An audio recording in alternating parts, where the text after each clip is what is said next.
one nation, under God, indivisible, with liberty and justice for all. Welcome to the Monday, February 7th, 2022 meeting of the Attleboro School Committee. This is your notice that this meeting has been electronically recorded. And with that, we'll start tonight with our spotlight event at Burnham Middle School. And for introductions, I'll turn it over to Assistant Superintendent Regan. Thank you, Chairman Withers. So tonight we have a spotlight presentation from students and staff at Brennan Middle School, and they will be focusing on our new science curriculum, Open Science, and sharing with you one of their units of study that they had. So that's what you'll see all in the center of the room this evening. To get us started, I'm going to introduce Dr. Fred Souza. He'll come up and introduce the rest of the team.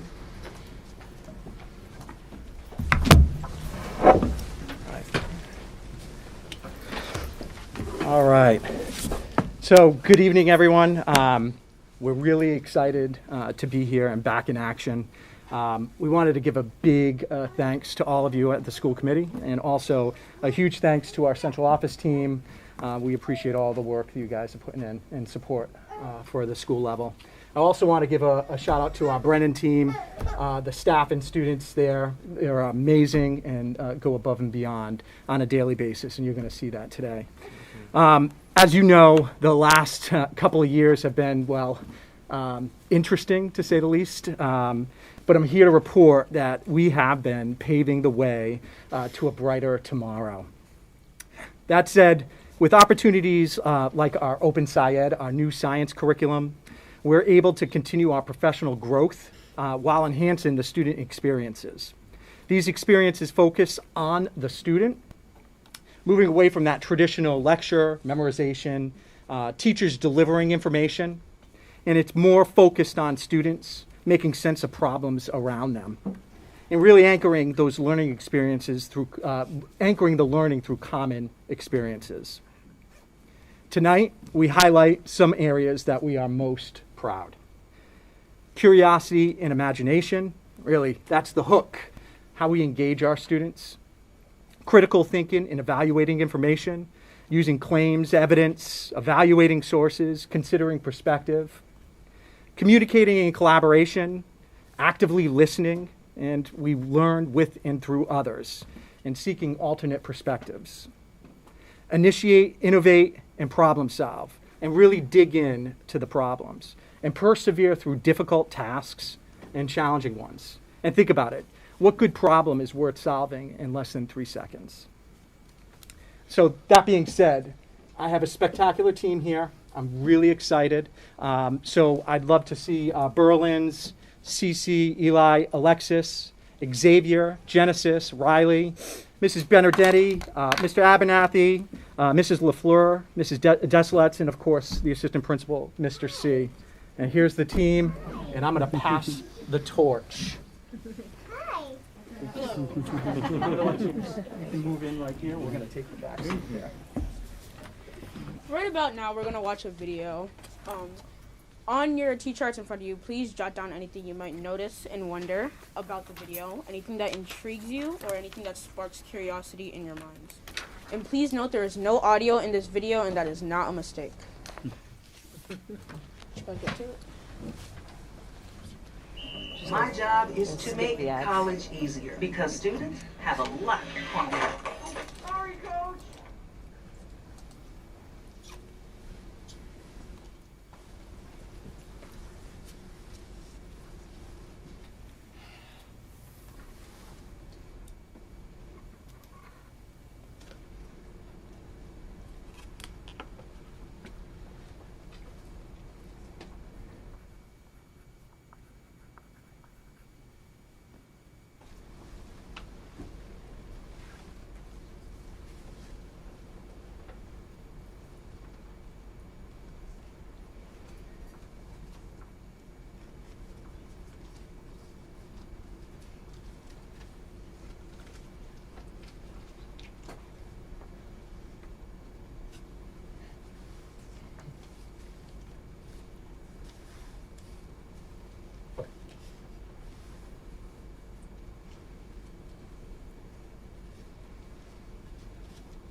there anyone that would like to share what they noticed and wondered about the video?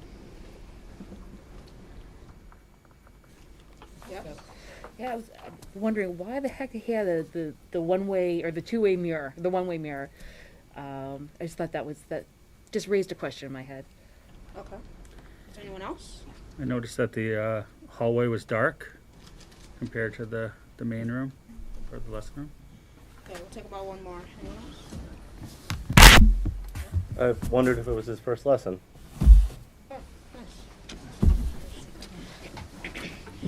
When we do this in class, usually everyone would describe and talk about what they noticed and wondered about the video. And it would all be written down on the class notice and wonder chart to get everybody's perspective.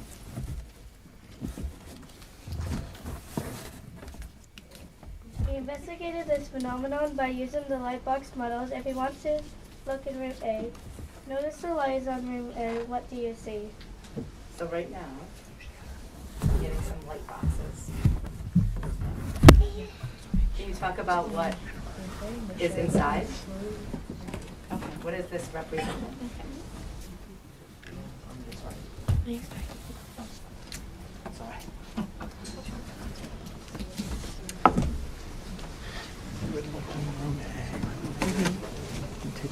Okay.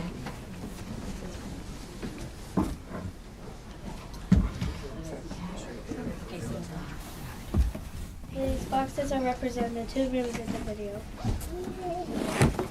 I'm sorry, could you say that again? It was hard to hear.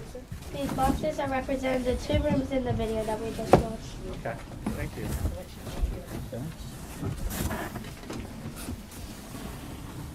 Now look in room B. What do you notice?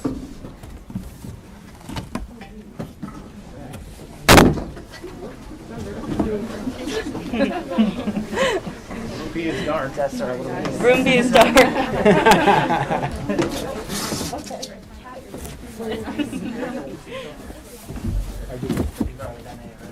Room B is dark. You can see room A through the window, through the mirror.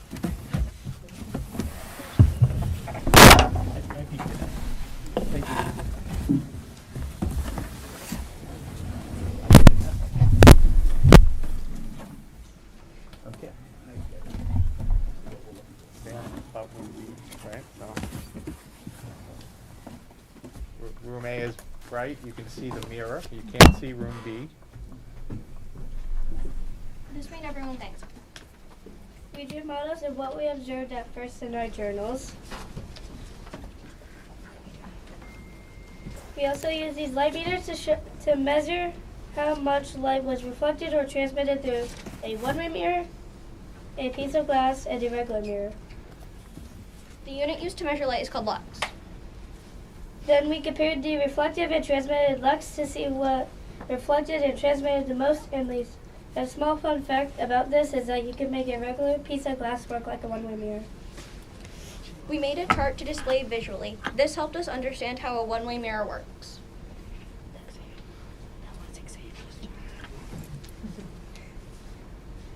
Here's an example of one of our one-way driving question boards.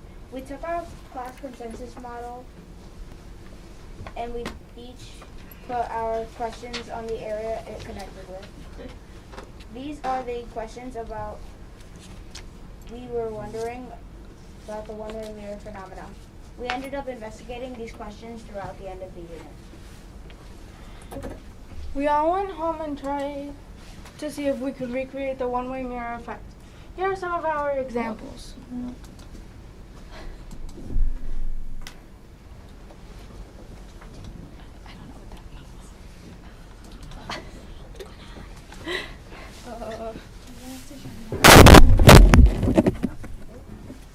Technical difficulties.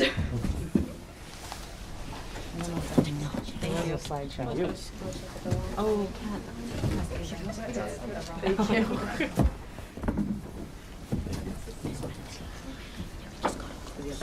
Yeah, it's not my computer.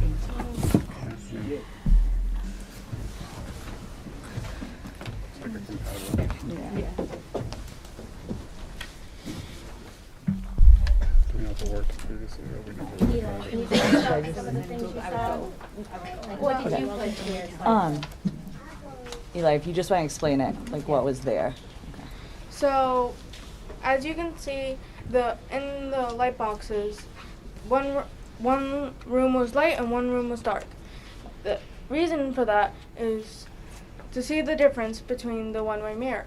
If you have both of the lights on, then you're not going to see the one-way mirror. You're going to see a different type.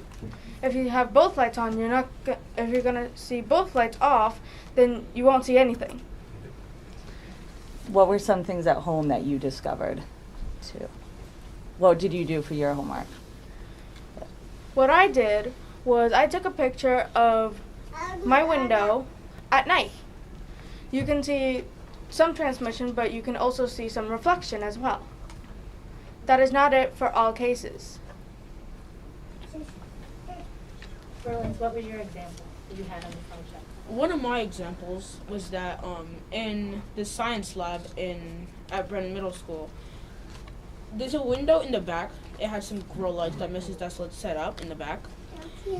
It was pretty light outside. It was a bit cloudy. You could see outside, but in the window you could see a reflection of the grow light that was inside the classroom. And the grow light, even though it was inside the classroom, the reflection was quite visible, so you could see through what was on the other side of the reflection outside the window. Another example that we can bring up is up there in that corner. We can see that the light, you can see a reflection of the light in that middle window up there.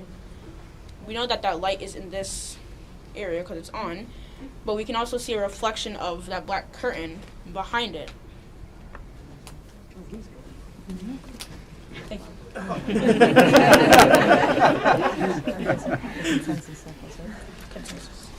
We often met in our consensus circles to share our thoughts, predictions, and inferences on what was happening scientifically to create this one-way mirror experience. During our consensus circles, everyone uses circle norms so that everyone is heard and understood. Please refer to the front and back covers of your example journals to view some nice sentence starters and the circle norms used for a productive and flowing discussion so everyone understands this phenomenon.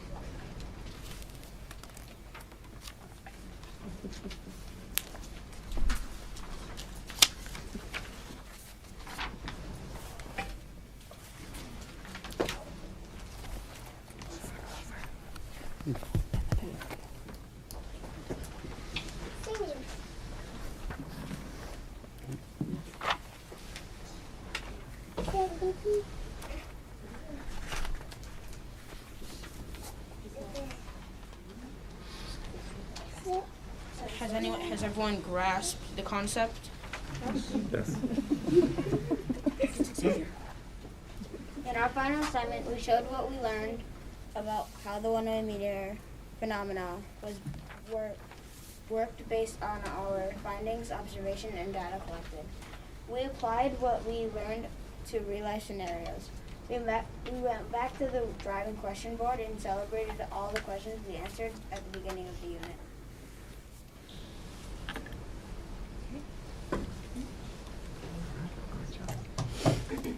So Open Science is the name of the science program that we're bringing to Attleboro this year. It was provided to us through the 1-8 Foundation, which is a locally family-based foundation. They're located out of Boston. It's actually a husband and a wife together that have really valued STEM education, and they want the most cutting-edge programs. They reach out to find the ones that build the most community in schools. You might recognize they've also funded for us ST Math is one of their programs that they valued. Open Science, Project Lead the Way, which we have some classes in our high school. We're always looking to expand that too. So they're the same organization. They created this foundation, the Mass STEM Hub. This is only in Massachusetts. So they go and they start, half of the committee is looking for the most innovative cutting edge programs. And the other half is figuring out how they're going to spread this around Massachusetts and it's been through grant programs. So it's a pretty rigorous grant application. There's 38 other schools this year in cohort 1 across Massachusetts. We meet regularly. The teachers are going to PD, even they're going next month for another unit. It's 2 units a year until 6 units are implemented in the middle schools, grades 6, 7, and 8. So we're really excited to start this year. Yeah, so the lesson you just sampled was from the 6th grade. Open Sci-Ed does continue into 7th and 8th. So by the end of 8th grade, the students are really master inquirers. It'll be really fun to see. That being said, even though it's not completely implemented just yet, the same concepts that make it successful permeate into the rest of the curriculum, whether that's STEM week or just stuff we do on a day-to-day basis. I had Genesis and Alexis here to take you through some quick visuals on some of the other things that's going on in the science classroom. Every day, Brennan has interesting and fun activities, and for example, here we are dissecting a cow heart to see how it functions and works. We use critical thinking and logic to find answers to problems. For example, we look at the structure of cow hearts and brains to understand its functions and how it works. In science, we work with our hands and build models to explain our thinking and show what we know. Working together and communicating is very important here at Brennan. We help others answer questions, and when we disagree, we learn to debate respectfully and with facts. At Brennan, we get to create our own solutions to solve problems and put our ideas to the test. Project-based learning is everywhere at Brennan! All right, as you can see, we have lots of exciting work going on at Brennan Middle School. As we continue, as other schools have, we must emphasize our commitment to the strategic plan. As Mrs. LaFleur, Mr. Abernathy referenced earlier, our partnerships have created opportunities to deepen the educational experiences our students see on a daily basis. In conclusion, Portrait of a Graduate, this is our goal. We strive to prepare our students for AHS and beyond, where students can think critically, persevere through difficult problems, work together collaboratively, and ultimately being able to communicate effectively. At Brennan, we not only strive to engage, challenge, and inspire, but we also do the right thing while doing it. And we thank you for your time tonight.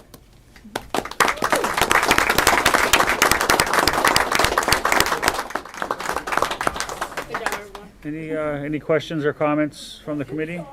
Questions or comments? Mr. Domenici? I'm just blown away. I mean, I'm a huge proponent of project-based learning, and I'm as equally impressed by the confidence by which all of you came in front of us to speak confidently about what you've done as I am about the work that went in to prove your theories. So there's just so much to gain from this type of education, and seeing young, confident students is a real thrill for me, and I imagine for my colleagues, but I'm sure they'll want to speak on their own behalf. So thank you. Mr. Geddes? Thank you, Mr. Chair. Yeah, to echo Mr. Domenici, the confidence with which all of you spoke, we get a lot of students in here, and it's rare that we have so many that are so well spoken. So when we do get to see that, it's very exciting, especially from younger students. But also, I think it's striking how much education has changed.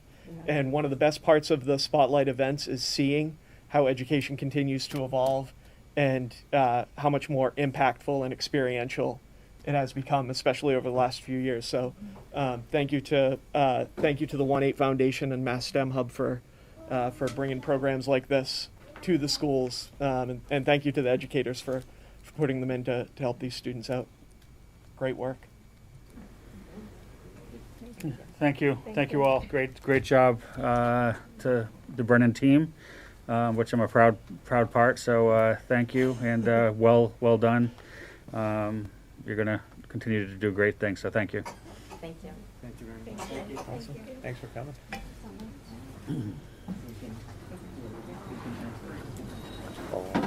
You can just leave us.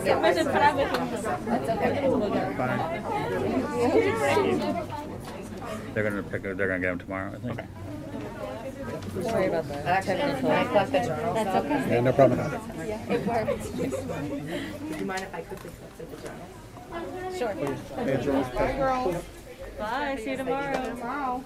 Send them down that way. Oh, sure. Thank you so much. Yeah. See you right behind you.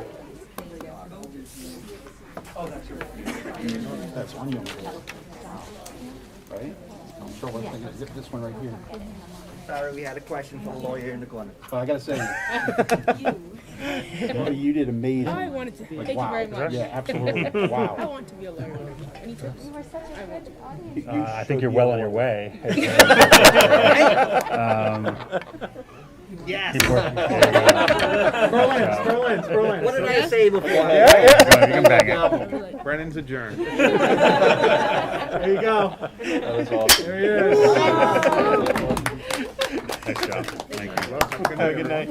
The gavel. You back the gavel. I think we can go home. Thank you. He should be a lawyer. Yeah. That's fantastic. All right. So next, our Student Advisory Council. Tough act to follow, but We'll try our best. Good evening. This week's All Around Attleboro segment contains important information regarding the start of February. We're going to start off with our SAC shoutouts, and our SAC shoutout is going to Saharla Yusuf, who was named a National African American Scholar by the College Board for her community service, leadership, and PSAT score. For the district-wide, all schools will have an early release day on February 18th, as well as February vacation starting on February 22nd and going through the 25th. With our elementary schools, Hill Roberts is having a school council meeting on February 7th at 5:30 p.m. Hyman Fine is having their school council meeting on February 8th at 3:45 p.m. And on February 8th, Hill Roberts is having a PTO meeting at 6:30 p.m. Willett is having their PTO meeting on February 10th at 6 p.m. This will be a virtual meeting. Thatcher will also be having their PTO meeting on February 10th at 6:30 p.m. and this will also be a virtual meeting. Continuing with elementary schools, Hill Roberts is having a Spirit Week starting the week of February 14th, and Thatcher will be having a Spirit Day on February 14th. Don't forget to wear your hearts to school. Sorry, I forgot my sweater. Studley's PTO meeting will be on February 16th at 6:30 p.m. Willett is having their school council meeting on February 17th at 7:30 a.m. And the Early Learning Center is having student screenings February 18th. For the middle schools, Brandon is having a school committee spotlight on February 7th at 6:30 p.m. Brandon is also having their middle school council on February 8th at 7 p.m. Wamsutta's Wolfpack Pride Breakfast will be on February 11th at 9 a.m. And Wamsutta is having their PTO meeting on February 17th at 6:30 p.m. Wamsutta is finally having their site council meeting on February 17th at 5:30 p.m. For the high school, we have a save the date for the community open house of the current campus, which will be happening on Saturday, March 19th from 9 to noon, and this will be a time to reminisce about the old building. For community engagement, the Neighbors in Dialogue will be happening on February 16th. This is a community conversation series about race. This concludes our segment of All Around Attleboro. Thank you. thank you both. Mr. Geddes? Just two quick updates. Thank you both. An extension of the community open house on March 19th. Part of the building will start to come down on April 1st. So part of sale of parts of the building will begin around that March 19th event. So pay attention to social media and, for more details on that. Also, just because we're not meeting until right before it, I believe kindergarten info night is March 3rd, correct? For the elementary schools? Maybe? I'm not sure what the date I'd is. have to pull up the calendar. Let me check it. I'll confirm for you. Kindergarten info night is coming up. Certainly is. Thank you. Mr. Michi? I actually had one because I was asked to be a part of this. So the AVA is having their school council meeting, their first one, on February 15th at 6:30. And I do believe it's virtual, which would make sense. All right. Thank you again. Thank you. And Mr. Sawyer, you're up for your superintendent's report. Thank you, Chairman. I have a few brief updates for the committee this evening. As I've been keeping you informed, the COVID data in the district and community continues to decline steeply.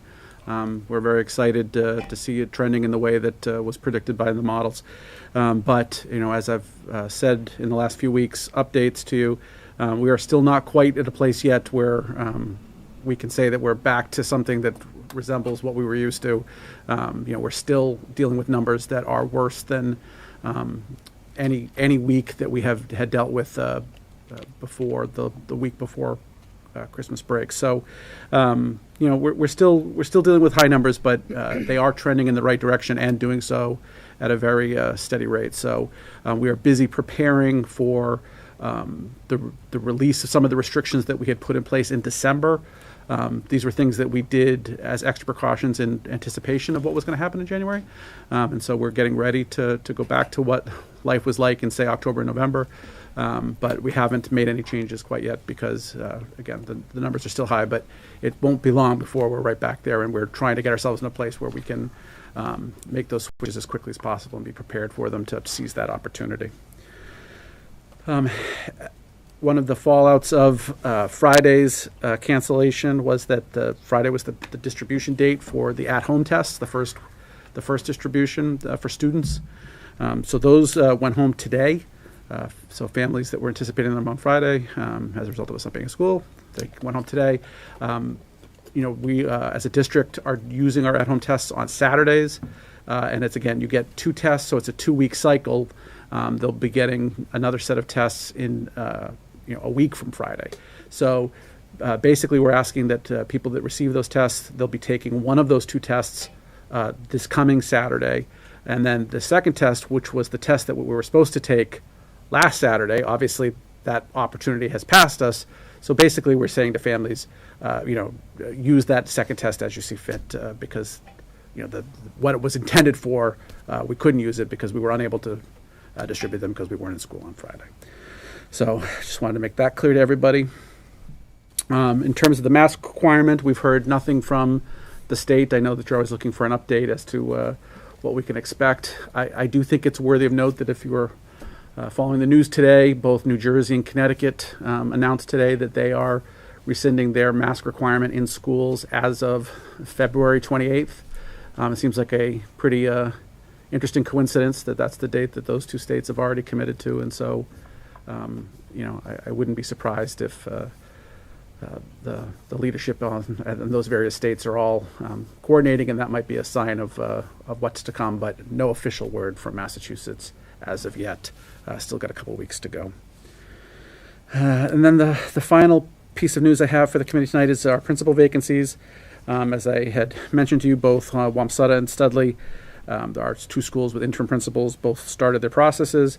I am pleased to announce to the community, as I've already informed the committee, that both schools decided to endorse their interim principals. Both expressed real satisfaction with the job that they were doing. And so no search is required because I agree with their assessment. So we have offered, and both principals have accepted. So Kevin Atkinson is now the principal of Wamsutta Middle School, and Lisa Boyle is principal of Studley Elementary School. We'll have them in to introduce them formally into these roles to the committee in a future meeting to be identified soon. So we're very excited about that news. As we've talked about on many occasions, stability in leadership is an important part of what we're trying to do here, and that we were able to provide that in these situations is working well for those schools, as was a very positive process in both places. The other update related to principals, the Hyman Fine process begins this week, so we'll keep you informed on how that plays out. And then the final one is, as many of you know, we'll be paying close attention to what's going on at Dighton Rehoboth in the next week or so, as we found out that Principal Rooney is a finalist in that process. So we'll certainly keep you informed as to how things play out, depending on how that goes. So keeping an eye on all these things, it's an important part of my job, so I wanted to keep you informed. Any questions, Mr. Gaddis? Going back to the COVID update, what would you say our percentages are in terms of being enrolled in testing across the district, or in terms of vaccination in different buildings? I know Massachusetts has set initially an 80% threshold for being able to remove masks, and now they're just kind of doing away with everything on the 28th. But consent for participation in testing is up over 70% district-wide. We haven't calculated an exact number recently, but when we hit that 70% threshold, we pretty much figured that was where we were trying to get to. So we called that a win and stopped really paying attention to that. In terms of vaccination rate, we haven't recalculated that, but based on the data that we have, I don't think it's gone up significantly. So we were well below the 80% threshold, both as a community and at the high school, which we calculated, student by student the last time we talked about this. And so, the community data hasn't moved enough in the direction to make us think that the high school data has changed. If at any point you want us to recalculate that, we certainly can. But as we talked about last time, it took one person a full week's worth of work to figure that out. It's not a particularly easy thing to calculate. So happy to do it if the committee wants that exact number again for your consideration. But at this point, based on the community numbers, I don't think there's any reason to believe that we've hit the 80% threshold. And just anecdotally, would you say folks participating in the at-home testing, is there a significant overlap with folks participating in surveillance testing? No, we were pretty surprised. The number of people participating in the at-home testing is significantly less than the consent for testing. Oh, no, I'm saying, is there an overlap between the two populations? Or Yes, I would say significant overlap, but far fewer people are took advantage of the opportunity to do at-home testing than are in consent, have provided consent for routine testing. Perfect. Thank you. Any other questions or comments, Ms. Frappier? Thank you, Mr. Chair. Just a general question. Are we expected to continue the pool testing till the end of the academic year? We anticipate continuing the routine testing as long as the state continues to pay for it. Okay. And they haven't indicated any end to that program, so I do anticipate that to go through the end of the year. But if things change pretty quickly, so if they came out tomorrow and said next week's the last week of it, because there was a little bit of rumbling in December about perhaps changing routine testing, but that I haven't heard that since, so I think that's quieted down. But that's why I just mentioned that it's really about that. But the at-home testing, they have told us that they're going to reassess that program in April. So, if the trend goes the way it's going, and it seems like they don't feel like it's as necessary as they do in this moment, there's a chance they could end that program. Thank you. You're welcome. Okay. That concludes my report. Thank you, Mr. Sawyer. Next, we have our consent agenda. 6 items tonight. Motion to accept the donation in the amount of $50 from Target to the high school gifts donation line. Motion to accept the donation in the amount of $120.93 from Chipotle to the class of 2025. Motion to accept a payment in the amount of $12.25 from Bay State Textiles to Hill Roberts. Motion to accept the contractual obligation in the amount of $60.65 from Planet Aid, Inc., as broken down on the check receipt dated January 20th, 2022. Motion to accept a donation in the amount of $1,500 from the Feinstein Foundation to the Studley Elementary School gifts donation account. And pursuant to Mass General Laws, Chapter 53A and a half, motion to accept a Scott KM 01027 208V1PH KILN with a value of $3,440.92 from Ameriport Logistics to the art room at Studley Elementary School. So moved. Second. All in favor? Aye. Motion passes. That concludes our consent agenda. We'll move on to our subcommittee meeting reports tonight, and we'll start with infrastructure and facilities. Thank you, Mr. Chairman. Medici. Thank you. I jumped the gun. It's all right. We had a special meeting on January 19th because Mike Tyler could not make our December meeting, and we typically have them quarterly, and he wanted to be timely in giving us a review of the Rathburn-Willard Connection project. Pretty excited about this. Obviously, most folks know that the idea is to connect Rathburn-Willard Drive once the school is the high school is finished and they reach a point this summer. But also, the city has also, and this is all going to be city funded. But they're also extending out. It goes beyond that. There's also the light at Rathburn, Willard, and Thatcher, finally. And road work that'll be done on Thatcher, I think as far up as Hobbs and as far down as County Square. So there's an extensive amount of work that's being done. The beauty of the light, obviously much needed.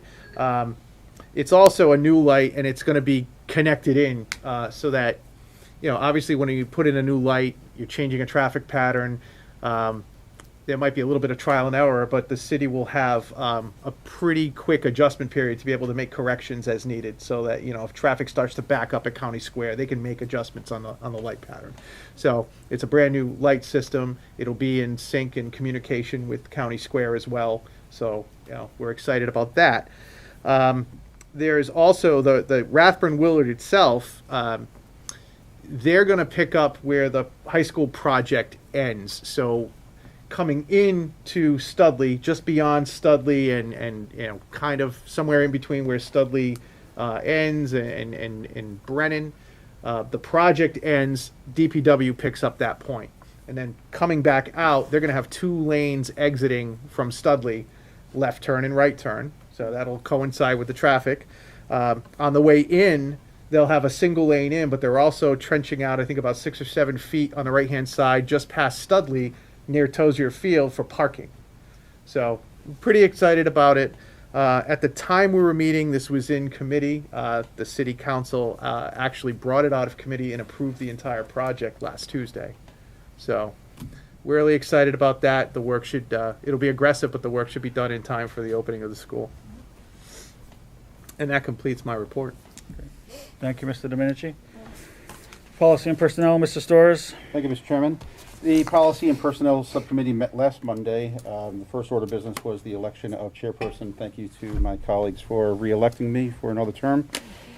I had requested that Mr. Hool from the athletic department attend the meeting so that we could discuss, because when I attended the student survey, one of the things that we heard from the students is a lot of the traditions and things that they want to keep, but also some of the things that they want for the future. And some of that was sports related. So I wanted to bring in Mr. Hool so that we can understand, some of the things that we've lost in recent years, for example, boys gymnastics, but more importantly, to talk about what we might have an opening for in the near future. After discussion, it sounded like from the students and also from the administration, the most likely opportunity for the future would be boys volleyball. We talked about the split of all the sports and all the seasons between girls sports and boys sports. And it's, for the most part, it's pretty close. Believe it or not, there's actually more girls sports overall than there are boys sports, but it's pretty close. But yeah, the boys volleyball is one that we heard from the students. They kind of keyed in on during that survey, and we're not looking to act on it now. The administration recommends that we move into the new high school. We take a look at our spacing, our scheduling, and things of that nature, and then we will assess it at that time. But we are looking at it, and we are hearing the things that the students want. So, that's the job of the committee, is to take that input and, see what we can do. So we are looking at that stuff for the future. The next discussion regarding the whole idea of the mascot and the rebranding. We had a long discussion regarding this, and it was a really good discussion. A lot of the things that were discussed were very important, so I'm going to try to cover it all. I think a lot of the things that I'm going to talk about that were raised during that meeting is going to mirror some of the concerns that we heard from the students and some of the concerns that we heard from the community and the alumni. So we started off with Mr. Rooney and Mrs. Crisafulli, just giving us a summary of how we got to where we are right now. One of my personal points that I brought up was how 2 years ago in March of 2020, the committee voted that Mr. Rooney and his team were to research possible branding options for the Attleboro High School and ultimately bring those back to the committee. I personally, I'm not going to speak for my other members of the subcommittee, but I personally felt to be where we are right now, this being in the paper and all these other things, we probably went a little bit further than what that mandate was. The mandate was to kind of survey and ask questions and get feedback from various interested parties, provide that information back to the committee so that we could take a look at it and figure out how we wanted to go. The fact that it got to the point where people are concerned about this, that it got to the paper, maybe it went a little too far, but I also indicated that I understood. We're trying to do something in concert with the opening of the new building. We kind of lost a year due to COVID. So you add those things together so we can understand why things kind of went the way that they went. Some of the points that were raised by myself and also the other members of the subcommittee, we talked about how the survey that was done with the students and the staff, no matter what the outcome of it, it was a very good survey in the fact that it went beyond just this mascot concept. It also went into, like I just mentioned, the kind of things that the students want, the traditions. They talked about some hallway decorating things and some other events beyond sports and stuff that they are interested in having. And those are things that we're going to look at in the future, that the high school is going to look at. It also, we talked about a lot of the things going on with the mascot. For example, we understand that there is and has been a disconnect between Blue Bombardier and the Eagle. And that came from the students. That's come from other people as well. And we understand that, and we very much agree. There has been a little bit of a disconnect. In a lot of ways, that's something that needs to be fixed. We all agree to that. The comments from the 5 members that were in attendance, we covered a lot of ground, is a good way to put it. I'm going to try to go through some of them, and then I'll ask my policy committee members to add whatever they would like to as well. I think it's worth going through these because I think it's going to cover a lot of the concerns that are out there. For example, the high school mascot does go beyond just the high school. It represents in a lot of ways the community. That was part of our discussion. And that, as I just mentioned, there was quite clear there's a disconnect between the Blue Bombardier and the Eagle. We did talk about how we understand that if there was ever going to be a change, trying to coincide it with the new building, as we've talked about in the past, that made sense. So we understand why this effort was happening now. One point that I brought up is, to me, tradition is very important. The fact that we've had 77 years of being the Blue Bombardiers from the 40s, and we've had a 100-year rivalry, which for at least the last 70-something years has been the Attleboro Blue Bombardiers versus the North Attleboro Red Rocketeers. That is meaningful. I actually looked up that we are the 20th oldest rivalry, our high school in North Attleboro, in Massachusetts. Some of the issues voiced by the students, we heard them, and we know that there are bigger issues than just this mascot. There are students that do feel disconnected in many ways. We don't feel that necessarily changing the mascot would solve that, but we do hear that there are students that, they feel that there's maybe a little bit too much of a focus at times on sports, that we need to do other things, maybe use the mascot in other ways beyond sports that would help those other students feel more connected to our high school. We talked about that in a lot of ways. There's kind of a lack of education for our students when it comes to the traditions of Attleboro. There was a decision made a few years ago to kind of stop using the Eagle, kind of stop using the Blue Bombardier, and only using the A and the blue and the white. And we understood that at the time, but I think that has actually complicated this issue a little bit more because we have a new set of students who've come in and they don't see the Eagle that much, and they don't hear the Blue Bombardier because that was changed. So the point is that a lot of the concerns now is compounded by that. At the same time, I'd mentioned, I think that no matter how this all plays out and wherever we land, if we still are the Blue Bombardiers, if we are still whatever, we need to take some time to educate our freshman students when they come in about our traditions, and that would include our mascot. So maybe during freshman orientation, for example, we could take some time and teach the students. So we are the Blue Bombardiers. Who knows what a Blue Bombardier is? As we learned, a lot of students didn't know what that is, and I think that speaks to this.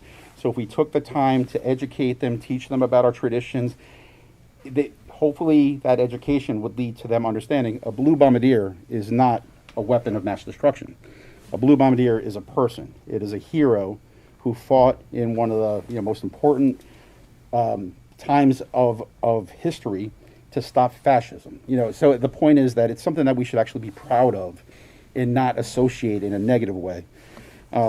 We also talked about something that Mr. Dominci has brought up in the past. We are a community that is proud of our veterans and proud of the military, being a Purple Heart community, and blue bombardiers would fall into that, and it's something we should be proud of. We talked about how we understood the connection between the Attleboro Bombardier and Eagle. We now understand that Balfour, we are the jewelry capital of the world. We now understand that Balfour actually invented, they designed and created the insignia that the bombardiers wore on their shirt, on their uniforms. We don't know if that's why the eagle was necessarily chosen, but that's definitely a connection that connects Attleboro, the jewelry capital of the world, to what we've had as our mascot for so long. And the fact that the insignia is eagle wings, which represents our country and freedom and all those other patriotic things, I think that there is a connection there between the eagle and the blue bombardier, and that's something that I think was missing. We talked about the commonality of certain mascots. For example, the lion is something that we heard from students, and we understand the reasoning behind it, but we also determined that that's one of the top 15 most popular mascots in Massachusetts, and I think it's the top 10 or something like that in the nation. How many how many bombardiers are there in Massachusetts? There's one. How many bombardiers are there in the entire nation? High school? One. Us. That's unique. And the fact, again, that we have that rivalry of the blue bombardiers versus the red Rocketeers, that is also another thing. So, we talked about rebranding the mascot and to reveal that rebranding in the opening of the high school if possible. That is a good thing. This is the time. It's been brought to our attention. We need to act on it. So, there was discussion, a lot of discussion about the motion. I had a motion that was a very long motion, I'll admit, and it talked about seeking input from students and staff and alumni and the community, as well as giving the administration the ability to work with professionals for concepts of the mascot, of the logo, of other related concepts, and mine was specifically focused on keeping the blue bombardier and the eagle and kind of trying to merge them into one cohesive concept. Ultimately, there was a lot of back and forth discussion about how we should do this. We did understand the need to maybe seek professional services in this process, as other communities have done for their high schools. So we wanted to include that. Ultimately, a motion did come forward after a lot of discussion and a lot of back and forth. And the motion that came out unanimously was that the Attleboro School Committee directs the administration to retain and rebrand the Attleboro Public Schools Blue Bombardier mascot, and to engage a professional marketing consultant and the students in the CTE marketing program to provide those concepts back to the school committee for review.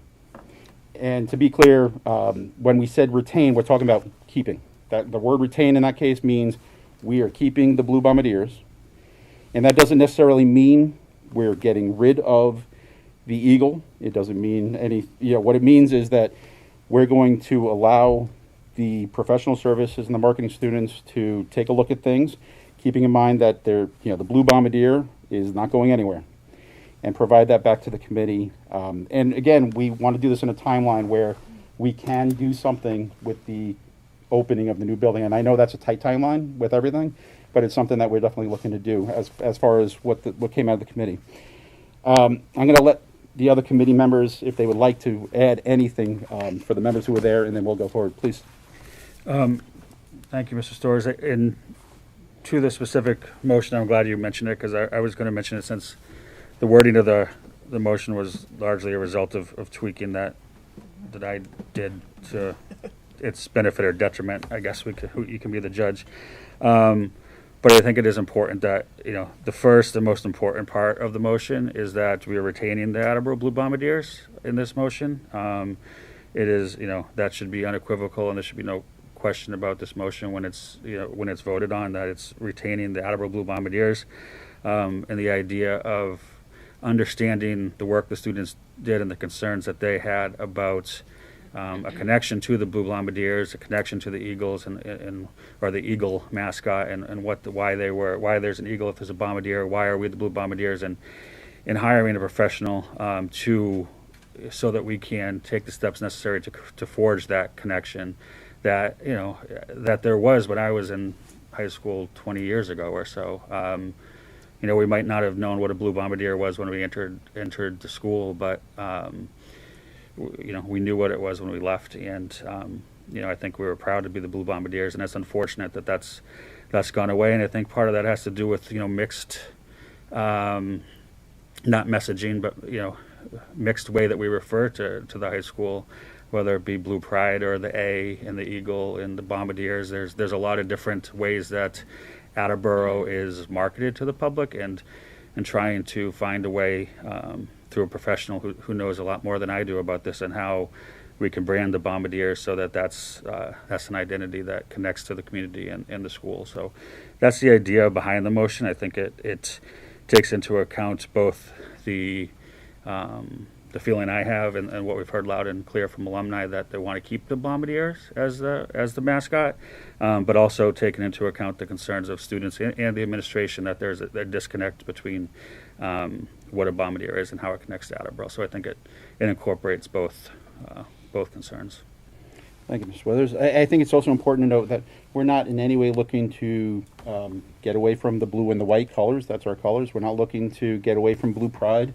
We want that pride. We heard it loud and clear. There's a disconnect between the Eagle and the Blue Bombardier and our school, and we're trying to fix that.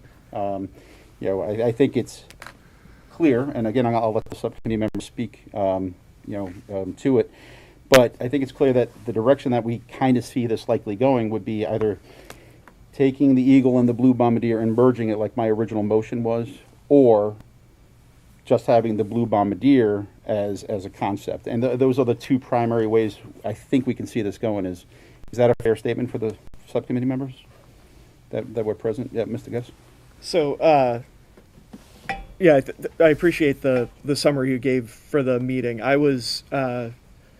think I mentioned in the subcommittee that my understanding of what we had approved in March was more along the lines of what Mr. Rooney had perceived as permission from the committee to get feedback on what the community felt. And at that point, he had already talked to the Alumni Association. He had already talked to some staff and a few other community stakeholders. And I was under the same impression that he was, that if the feedback from those discussions meant coming back to us with a potentially different mascot, then that was a decision that we would have to make. This is, I think, to say that our mascot has had an identity crisis for a long time is tricky. To Mr. Withers' point, 25 years ago, we knew that we were the Blue Bombardiers, and we were insanely proud to be the Blue Bombardiers. We couldn't always articulate what that had to do with an eagle. And although we were the Bombardiers, we became the Bombardiers in the 40s. I heard from a couple people that the eagle didn't really become a part of that until sometime around the mid-60s. So I do think we need to find a way to determine what best represents the community. I also appreciate the students' perspective on this, in that they view Bombardiers very differently than we ever did, because we have family that served in World War II. We have family that we lived with and knew that served in Vietnam and served as Bombardiers, and very proud alumni of Attleboro. But students today, I do think part of it is not making the connection to the Bombardier logo, but I think also they're living in a very different worldview than we ever did. And so that the future, this isn't an indictment on our history as a community so much as a decision about our future as a community. Obviously it is unique, and it is something that I dressed as the eagle I got thrown out of a basketball game wearing the eagle costume. So it's something absolutely ingrained in my life, but something that Ms. Porto mentioned, and I don't mean to speak for you, but something that she mentioned was the timelessness, and we saw this in the student survey that was presented to the community last week, or 2 weeks ago now. The A, that's actually on your Mask Mr. Stores, the A is what the students most relate to and what the city most relates to. And that's something timeless that, again, I don't think should ever be changed. My only concern with the motion that came out was that if we are hearing from students and staff that they may not want to remain the Bombardiers, but we know that alumni and community members want us to remain the Bombardiers. My concern with the motion was including the retaining the Bombardier, not because I want to be rid of the Bombardier, but just because if we're already paying a professional to come in and do the more extensive surveying that the marketing class and the principal didn't really have the ability to do, then let's get the community more involved and find out exactly what the community wants, and then go from there. So I've talked enough. So Thank you, Mr. Guys. Yeah, I would actually respond as we did in the meeting that, the time frame of what we're trying to do, we are constrained. If we want to do something like an unveiling of some sort of our new logo, of our revised mascot, whatever that is, we want to do that with the opening of the school building. We have, 5 months, 6 months, whatever it is, to make that happen. That's a tight timeline when we're talking about what we're trying to do. I think that's why, I would say the majority of the subcommittee, but we felt that being very clear, Blue Bombardier stays, period. I think that was a safe statement. I know that the majority of the subcommittee felt that way. As I mentioned, I felt strongly, let's take, and I actually had pictures to kind of like use as discussion points, let's take that eagle, let's take that blue bombardier, let's merge them by having the eagle with the headgear and the blue bomber jacket with the A on the back and the whole thing. And, we could have the mascot marching in the parade and giving out little plastic wings with an A to the kids and, things of that nature. And let's try to get that mascot at the drama presentations, handing out the paperwork, and let's have them start attending other things beyond just sport. Like, we need to do these things to make it, more understood, more educated, and then more part of things beyond just sports. We definitely heard those things, and I think that's the kind of stuff that we're looking to make happen in the future. But to do that, we need to figure out, obviously, if this motion passes, we're keeping the Blue Bombardier, and then the question seems to be, do we keep the eagle and merge it with that Blue Bombardier, creating one cohesive thing, or do we just go with the Blue Bombardier or whatever? We did have conversation about like the line, and we understood again, but I think the general belief of the majority in the subcommittee was the lion wasn't where we wanted to go. So I think that one is generally off the table. I don't want to definitely say that 100%, but I felt the subcommittee felt that way. Mr. Gabbs. Yeah. Sorry, I'll be quick. And I don't think that was another piece of why I thought community input would be so important, because Lion obviously was something that was presented to the community during the community forum. I've heard a number of people say, if we're going to change the mascot, we should be the jewelers, because the city was built on the jewelry industry for a century. Do we go back to being something like the farmers, because this was initially a farming community? So I think that's something that could come from a larger community discussion about it. Sure. Thank you. So if I don't want to, continue to go round and round, because I think we can take the vote, and I think we're we know where we want to go. But one thing that I would say is that, again, the most important part of the motion was retaining the Blue Bombardiers, in my mind.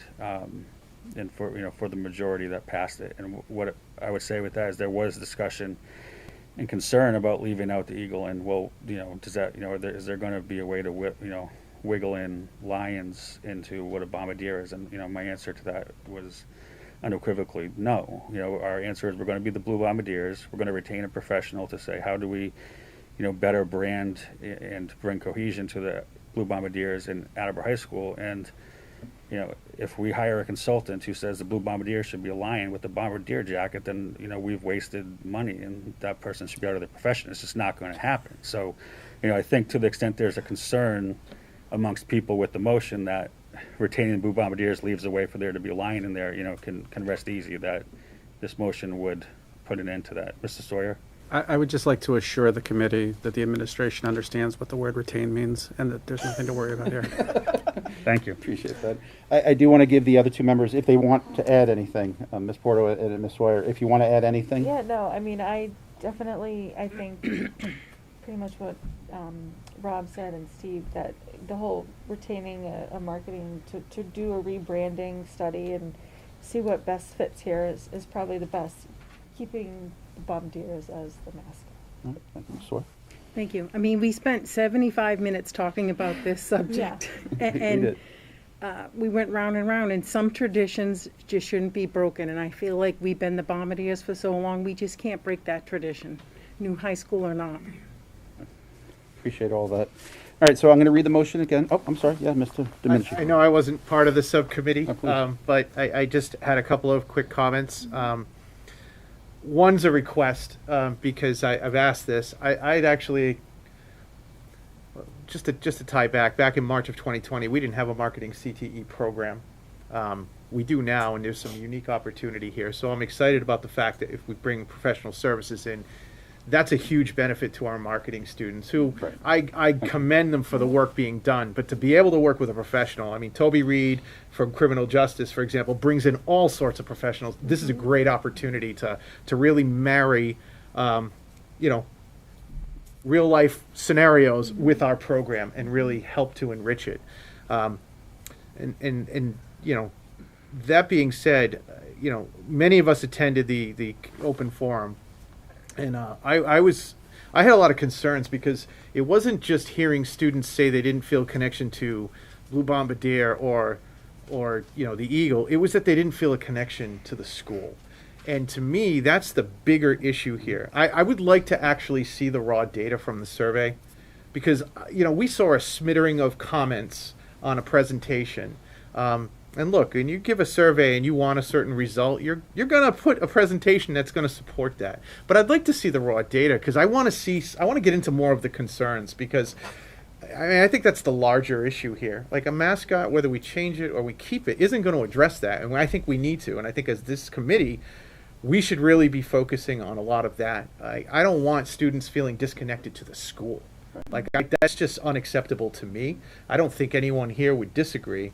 And I don't want that to be lost in all this discussion. I don't think our community would want that.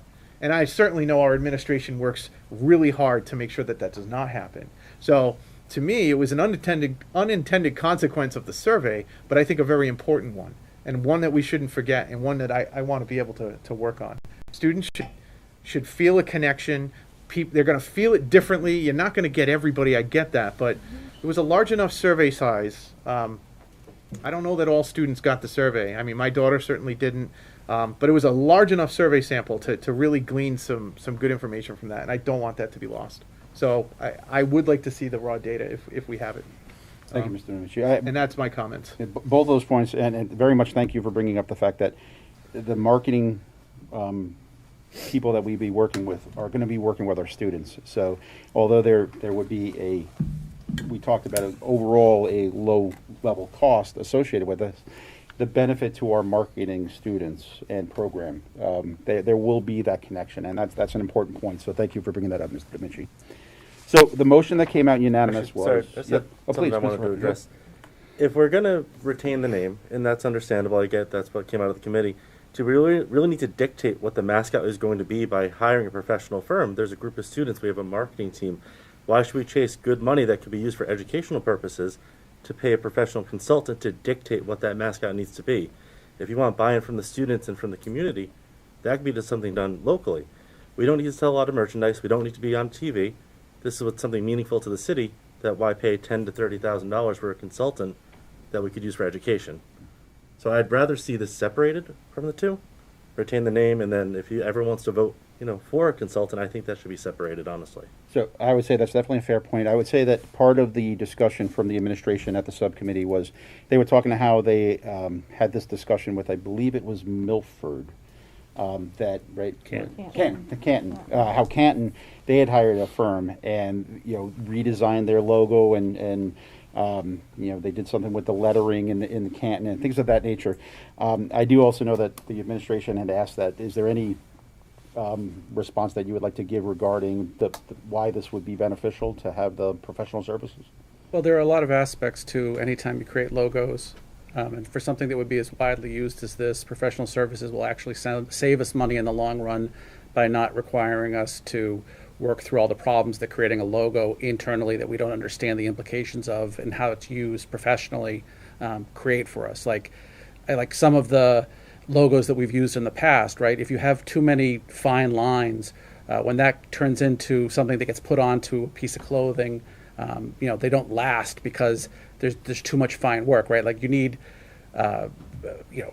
simple designs that are easily replicated, and these are the kinds of considerations that the administration certainly is not well suited to think through all the implications of, which is why a lot of districts, when we're talking about something as big as this, do go out and get those services because it ends up being cheaper in the long run than working through all the hidden costs of doing it poorly.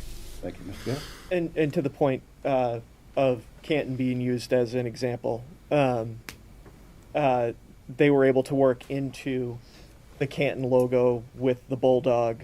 I forget what it's. Believe it or not, it's a couple of railroad arches. Tell me where you heard that. But they're much higher in Canton and a notable piece of the community, and they were able to work that into the high school's logo. So that was something that we thought, if we are trying to bring all of this together, and it wouldn't necessarily be one, it may be a few different ones for us to review. Great, thank you. And I do want to say that, again, one of the reasons why we were trying to be clear in limiting the scope is because if the scope is here, having the professional services, they're going to have to do more. So if we are clear in at least part of what that scope is, it's going to be finite. So it won't be as wieldy as it could be, I think is the way to say it. Please. Sure. Thank you, Mr. Storrs. So, I just wanted to put my 2 cents in here that I think this was a very good exercise to go through. I think this was a good discussion to have. I'm glad that Mr. Rooney came to the committee, about 2 years ago, to start this process, and I think there's a lot of value to it. It's unfortunate that the timing is what it is, but I think it was Mr. Geddes that reminded me that March 9th, 2020. Yes, when it was presented with the what I understood to be the intention of checking back in with regular updates, we then ended up having to close the school and go virtual, and COVID made this become much more of a back burner issue. I think we learned a lot of things, to Mr. Domenici's point, about some unintended consequences with not feeling connected to the school, which I think is a much larger issue that does need to be addressed. I wish there had been more community input earlier into the process, but we're here now. I understand we have a short runway if we want to get this done for the opening of the school. I do see benefit in hiring a outside consultant, but I do want to make sure that it is clear that the work that the students did, the work that they put into this, they did a great job. There's a lot of great information, there's a lot of great work, and I just want to make sure that they understand that no matter how the vote goes tonight, this is not a reflection on the effort or the work or the quality of the work that they put into putting this project together and presenting it to us. And I very much have to commend the student leaders too. I was there, I saw them, the way you guys led the discussions and everything. There was a lot of effort put into that, and we really do appreciate it because you made it clear to us that there is that disconnect that we need to solve, and there's things beyond the mascot that we need to look at for the future. So all of this was well worth it. And then besides that, like we talked about with the sports and other things like that, there's more information that came out of that survey and all those discussions, because it's all about those traditions and the other things that we want to do in the future, how we can use the mascot beyond sports and all this. This is a big discussion, and this is a good topic. And I think it's clear where we're heading in the future when it comes to all of this. So if nobody has anything else, I will put the motion out there. So this was voted, again, unanimously at a subcommittee. The Attleboro School Committee directs the administration to retain and rebrand the Attleboro Public School Blue Bombardier mascot and to engage a professional marketing consultant and the students in the CTE marketing program to provide those concepts to the school committee for a review. Second. Okay. Is there any further discussion? Okay. Just that a yes is to retain. Yes, a yes is Thank for you. the motion as is, which is to retain and rebrand, and no vote would be against this motion. Thank you. Is there any other discussion? Seeing none, Ms. Sawyer. Yes. Mr. Frapp. Yes. Ms. Johnson. Yes. Mr. Geddes. Yes. Mr. Withers. Yes. Mr. Storrs, yes. Ms. Porto. Yes. And Mr. Domenici. Yes. Unanimous. Thank you, everybody, for your hard work. Thank you again to the students for everything that you guys have done to bring this issue to the forefront. So thank you. So we'll be moving forward in that direction. All right, I'm going to continue on with the subcommittee report. This part, I believe, will go pretty quickly. The 2-year annual review of our policies continues. Policy CBD, superintendent contract, EB, safety program, EBAB, pest management policy, EBB, first aid, EBC, emergency plans, EC, buildings and grounds management, ECA, ECA, buildings and ground security, ECAC, vandalism, ECAS, security cameras in schools, EDC, authorized use of school-owned materials, EEAE, school bus safety program, EEAEA, bus driver examination and training, EEAEA, Exhibit 1, drug and alcohol testing for bus driver and commercial vehicle drivers, EEAG, student transportation in private vehicles, EEAJ, motor vehicle idling on school grounds, EFC, free and reduced price food services, FA, facilities development goals, FF, naming of new facilities, FFA, memorials, HA, negotiation goals, HB, negotiations legal status, HF, school committee negotiating agenda, HBA, contractual MOUs, MOAs, and amendments, LA, education agency relations goals, LB, relations with other schools and school districts, LBC, relations with non-public schools, and LDA, student teaching and internships. We are recommending just noting the review date. They either fully match with MASC or they match mostly with MASC, and any additional comments is per our policies and procedures in Attleboro. These were all to note the review date was motioned out unanimously from the subcommittee, so that'll go right up for a vote. Is there any discussion on any of these? Mr. Domenici? Yes. Ms. Porter? Yes. Mr. Storrs? Yes. Mr. Withers? Yes. Mr. Geddes? Yes. Mrs. Johnson? Yes. Mr. Freppier? Yes. And Mrs. Sawyer? Yes. All right. So next, we have 3 policies that have minor edits. Policy EBCD, emergency closings. It's really just reordering the numbered concerns so that we will match the first part of our, the top part of our policy matches masks perfectly, and then we have 2 additional paragraphs that match our procedures.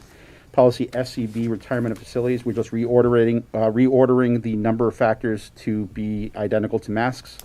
And GCG-E1, substitute pay raises. We had a discussion about how this is a very competitive area right now. We've been having difficulties getting the substitutes, so it was a $5 increase across the board, I believe. So does anybody want me to take any of those individually? I would suggest, Mr. Storrs, Yes. respectfully, that since substitute pay raises affects budget and money, that we take that one separately. Absolutely, I'll do exactly that. So, policy EBCD, emergency closings, and FCB, retirement of facilities. Again, just the minor edits as noted. Is there any discussion? All right, again, motioned out unanimously from subcommittee. Mrs. Sawyer. Yes. Mr. Frappier. Yes. Ms. Johnson. Yes. Mr. Geddes. Yes. Mr. Withers? Yes. Mr. Storrs, yes. Ms. Porto? Yes. And Mr. Domenici? Yes. All right, and then lastly, we have the GCG-E1 with the $5 increase across the board. Is there any further discussion? Yes? Yes, so it's $5 across every position, not just substitute teachers, correct? Yes, that's correct, right? And That does are this, listed on this. Right, that is listed in Yes. yeah. So that would be short-term substitutes, paras, long-term substitute, and substitute nurses, and clerical staff. Whereas clerical staff isn't a $5 raise, is it? No, I don't, I think we actually discussed that. That one was not changing, it was all the other positions, Okay, so right? it's the ones at the top. Yes. Okay. Does this keep us competitive with the surrounding communities? And our districts across the state. I mean, we talked how it could have been maybe more, but, you know, this seemed like the appropriate place to go. Okay. Yes, Yeah. absolutely. Thank you. Okay. So, any further discussion? All right, seeing none. Mr. Domenici? Yes. Ms. Porto? Yes. Mr. Storrs, yes. Mr. Withers? Yes. Mr. Geddes? Yes. Ms. Johnson? Yes. Mr. Frappier? Yes. And Ms. Sawyer? Yes. All right. Thank you. And that, Mr. Chairman, concludes my report. All right, thank you, Mr. Storrs. Finance and Budget, I believe, Ms. Johnson, you're on the clock tonight? I am, thank you. Mr. Larson could not be here with us this evening, so I will be reviewing the notes, providing the report. So this was from the Finance Subcommittee meeting of Wednesday, February 2nd. Mr. Furtado reviewed the monthly budget reports with the subcommittee. Year-to-date, overall, we are looking fine. Few line items I do want to bring to your attention. Insurance costs are getting close to the budgeted amount, so that is something we will be keeping a close eye on. Good news, the utilities are on budget, even with the HVAC and increased air exchange. Definitely do want to thank the facilities team for keeping the heating systems online during this winter. They've been very busy throughout the district, so thank you for that. We have seen an increase in the McKinney-Vento costs for the year, but again, we are still within budget there. Regarding the MSBA, I never get sick of saying this or hearing this. We continue to be on budget and on time. The technology has been sent out to bid, which is great. The furniture has been finalized, which is great because that was something that was really hanging out there for a while. So good news there. And we also discussed the internal control manual for the federal grants. Mr. Furtado has the draft and will be running that past our auditors and Deb Gold to get their input. And once we get their feedback, that will then be brought back to the subcommittee for approval. Also, I wanted to give the committee an update that we were able to get a preview of the FY23 budget, and the preliminary information is that it is very good for the city. Mr. Furtado, do you want to share any more of those details? I would just inform the committee that our foundation budget came in through DESE and the governor's proposal at $90 million, which was roughly where we expected a level service budget would need to be, given some of the unavoidable cost increases like operating a new high school that we're going to incur in addition to level servicing. So as I explained to the committee, it's the first time in my career that the governor's budget didn't kick off a discussion on what needed to be cut. It just still have to meet with the city, go over, as we always do every year, the ins and outs for credits the city takes and figure out where that all lands. But right now, it seems to meet our needs for a level service budget. It does not give us a lot of room to grow. When we say level service budget, in the past this year and discussing going into fiscal year 23, we've talked about the concern on having to use the federal grants and one-time funds to cover. My understanding is that with this foundation budget, level service would be level service with the foundation budget not having to do that one-time funding to cover costs? No, it does not take in the cost being carried right now by the grants, no. So we still would have that hanging over our head on top, okay. Yes. wanted to allow you to share the good news. So be the bearer of good news there. So obviously this will be a game changer for the district. We do also have coming up this year some big contracts to negotiate, including maintenance and busing and food services. So, just we need to keep that in mind whenever we reflect on these numbers. And that concludes my report. Any questions, any additional questions or discussion? Okay. Thank you, Ms. Johnson. Well done. You can tell Mr. Larson you can do it next meeting. Next, we have open forum. Is there anyone that would like to address the school committee tonight at open forum? Please come forward and state your name and address, please.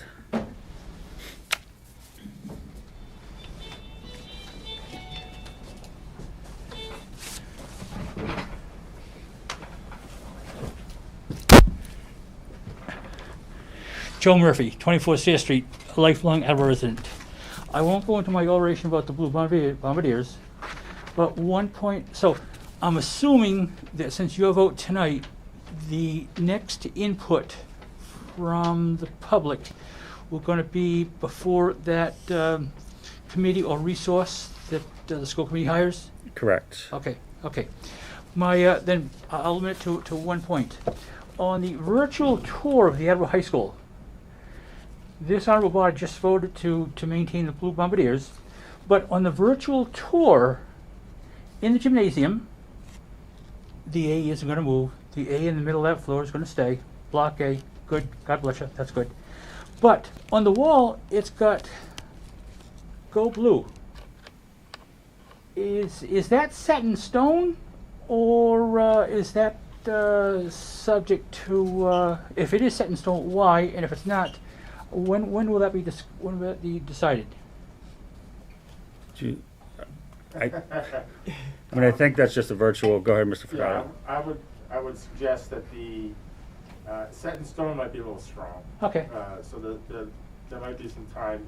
As a matter of fact, in our last construction meeting, the one thing our construction manager said was nothing can change except for possibly paint. So that's paint. And that was possible. Yeah. So I think set in stone might be a strong term, but it would be we can't take 2 months to figure it out. Okay. Mr. Curtis.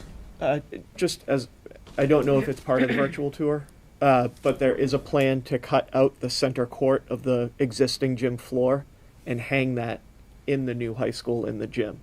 So regardless of what the mascot is, the eagle that's on the center of the gym floor now will still be hanging in the new building. Okay. Thank you, Mr. Chairman. Just, I think this is actually a good discussion, and it might be a great opportunity for Mr. Domenici and the facility subcommittee to take that on, about being that we are going to be in the next couple of month or two figuring out where we're going to land with this whole mascot thing. It seems like this is a good point, and obviously our new mascot logo, whatever that ends up being, should be in our school, and the facility subcommittee seems the appropriate place to determine that. It would. And that's part of the reason why we've there was some time, like we said, time crunch to this is getting it done in conjunction with the new school. Right. And it would more be the school building committee too. Yeah. Sure. Mm-hmm. I guess they can be involved. I thank you for your time. Mr. Stores, Balfour had that much power to, if they did provide those eagles. Amazing. Before my time. Is there anyone else who would like to address the school committee at open forum? Good evening, Dennis Walsh. I live at 90 Old Farm Lane here in the city. First and foremost, I want to commend the students that participated in the AHS marketing class. They were integral into this process, and especially those who spoke at the forum last week. They were unbelievable, and as a lifelong resident and alumni of Attleboro High School, I'm proud to see our youth so engaged. In Peter Gay's column last week, he noted that he supported maintaining the Bombardier, and that also perhaps 15 minutes of freshman orientation should be dedicated to teaching kids, teaching students the historical context of the Blue Bombardier and the school's nickname. I would like to suggest that it go further than that. I believe each student should be required to take a course, even if it's a quick mini course, on the history of Attleboro in its entirety. And I submit that the Historical Commission or the Historical Preservation Society will be more than eager to participate in something of this nature. I came to that meeting fired up about the Bombardier, and I left really hurting, because what I've heard was that kids didn't relate in the school. They didn't feel part of it. And I actually said, what am I doing fighting about a Bombardier? We've lost some of these kids. And I nodded my head when someone said, why are we spending money on a logo, etc. Boy, whatever we have to do to make sure kids feel a part of this community, part of their high school community, part of the greater Attleboro community, is where we really need to focus efforts. There was one young lady in particular that I felt really hit home with me. I would also like to state that I was heartened to hear that I think the Chairman Withers said that members of the community will be involved in the process down the road, because that wasn't part of the vote. It doesn't say that. It says that it will be the CTE and it will be the professional.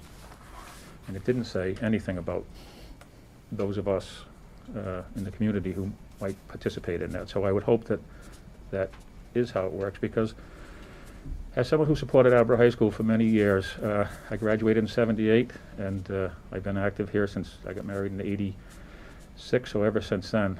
You know, when it was time for a new school, we were contacted and asked, hey, will you come out and support us? You know, many of you were at the meeting over at the Art Gallery, where you were trying to get community support, and I know I'm a member of a couple of 501c3s that contributed to that.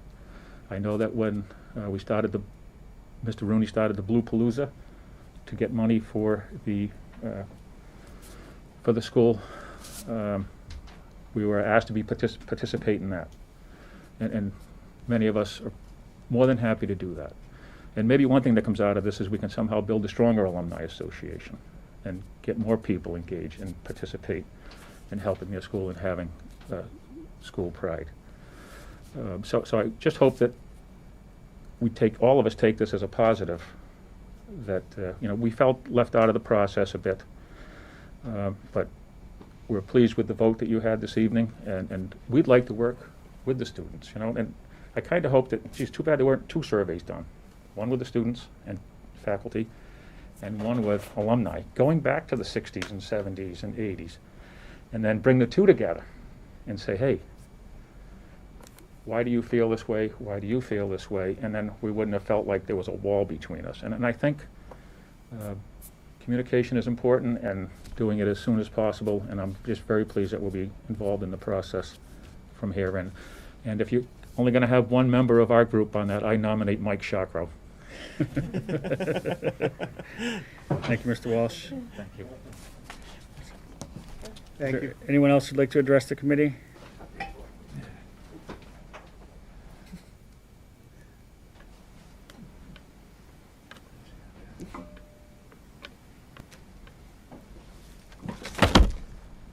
Michael Shakro, 419 Bank Street Extension, Ward 3B.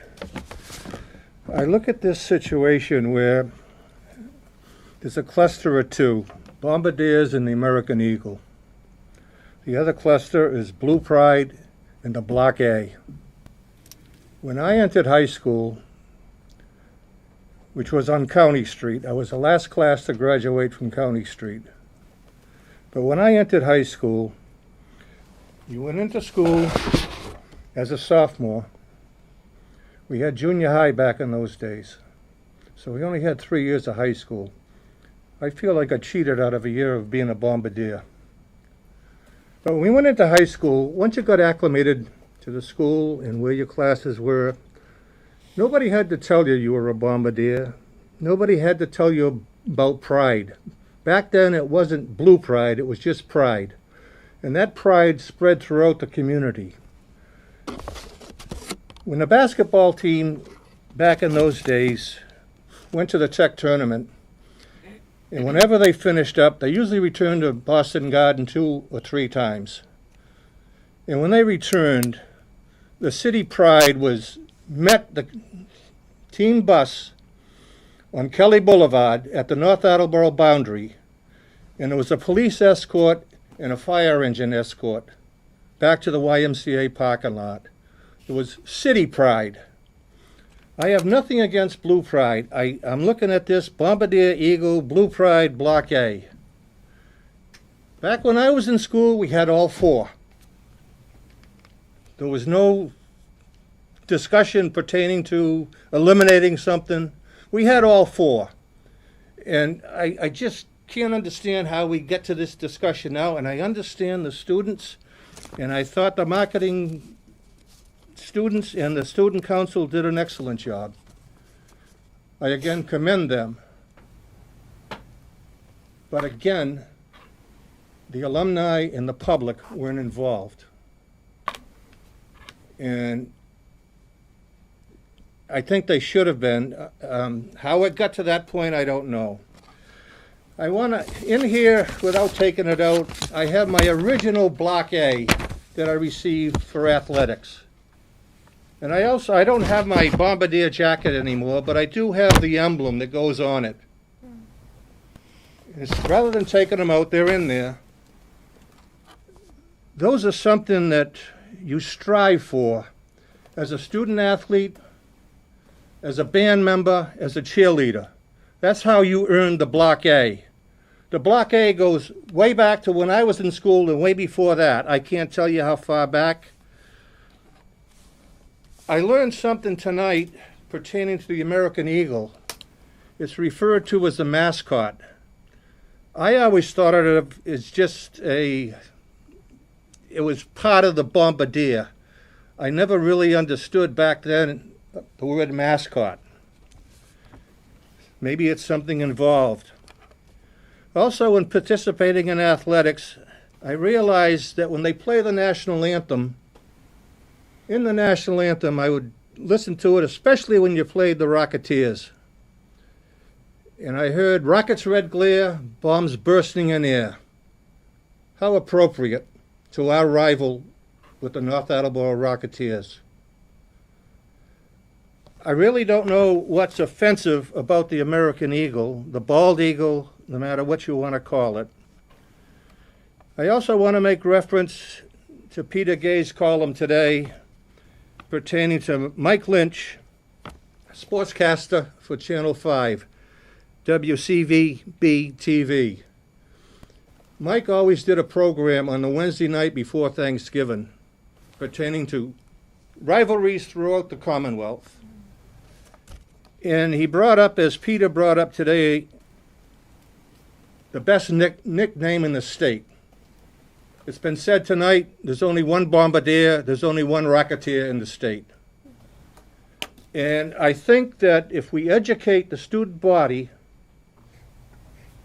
and rectify that situation, that we can make do with Bombardier, American Eagle, Blue Pride, Block A. It all works. I want to go to the virtual tour. When I was watching the virtual tour, I looked at the Rotary, and there's a Block A there. And I first thought about maybe that should have been an eagle. And then I said, nope, the eagle would have to rotate to accommodate all 4 directions at that Rotary. I like what I see. There's a Block A that's divided so you can see the Block A from all different entrances to that Rotary. I think that is a wise choice. Now, as you go down Rathbun Willard Drive and you pull into what's going to be Blue Pride Way, for some reason I thought that should have been AHS Way. My own thinking. I think as you go, and I'm only limited to the gym in the back end of the school as far as ever been in this particular school. And I don't see a lot of Bombardier stuff, but I see a lot of Blue Pride stuff, and I think it's been overused. When this new high school opens up, It's not going to be Bombardier High School. It's not going to be the American Eagle High School, Blue Pride, or the Block A High School. It's Attleboro High School. And I think that gets lost in our conversation that we have here. I look at some of the scoreboard at Attleboro High School, at the stadium. On the back of it, it says "Go Blue." To me, that should have said AHS. I think the blue in the Blue Pride gets overused again. I don't mean to be redundant, but now you go into the front entrance of the school, and it's already been discussed. It's not etched in stone, but you walk through the foyer into the second set of doors, and you walk in, and there's a wall there. And what is it? There's a picture of the current principal. In big letters, it says Blue Pride. On the left-hand side of that, it says Attleboro. In small letters, and underneath it, it says high school. To me, that should say Attleboro High School or AHS. And finally, I would be remiss if I didn't mention Francis Murtaugh Driscoll. Back in the 60s, he was a three-sport athlete. He went on to have a basketball scholarship at Brown and served in the Air Force. He had picked up the name Blonde Bomber because of his prowess on the basketball court. He went on to go into the Air Force, and he left us way too early. He got the name Blonde Bomber because of his prowess on the Armory basketball floor, which is now the Rec Center, and also at Tech Turney, meaning Boston Garden. Again, he left us way too early with the rank of First Lieutenant, 435th Tactical Fighter Squadron, Air Force. And with that, I conclude my statements. Thank you, Mr. Chakra. Is there anyone else who would like to address the committee at open forum tonight?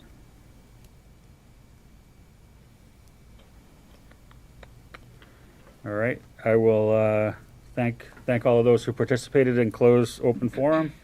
Any new items of business, Mr. Geddes? Not a new item, but just to revisit the kindergarten information night is March 3rd. All the elementary schools at 7 p.m. We'll be sending out more information. Perfect. Okay, thank you. All right, a motion to adjourn? Second. All in favor? Aye. Thank you, everyone. Thank you.